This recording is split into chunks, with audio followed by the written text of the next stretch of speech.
प्रकाश आंबेडकर यांच्यासोबत आमची सकारात्मक चर्चा सुरू आहे आणि अकोल्याच्या जागेवर प्रकाश आंबेडकरांनी लढावं असं आवाहन संजय राऊतांनी केलं। तर दुसरीकडे अकोल्याची जागा पाहिजे त्यानं लढावी, मी त्यांना निवडून आणण्यासाठी प्रयत्न करीन अशी ऑफर प्रकाश आंबेडकरांनी महाविकास आघाडीला दिली आहे। प्रकाश आंबेडकर हे मोठे नेते आहेत, वंचितांचे नेते आहेत, त्यांचा सन्मान आम्ही सगळेच राखतो, कारण ते बाबासाहेब आंबेडकरांचे नातू आहेत। शिवसेना आणि वंचित बहुजन आघाडी म्हणजे माननीय बाळासाहेब आंबेडकर यांची अधिकृतपणे युती झालेली आहे। आमच्याबरोबर आता वंचितची युती आहे, म्हणजे आम्ही असं मानतो की वंचितसुद्धा महाविकास आघाडीचा घटक आहे।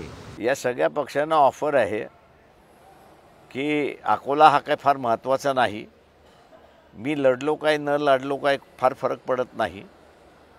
ज्या कुठल्या पक्षाला अकोला लढायचं आहे त्यांनी असं लढावं, त्यांच्यासाठी पूर्णपणे आम्ही असं काम करू।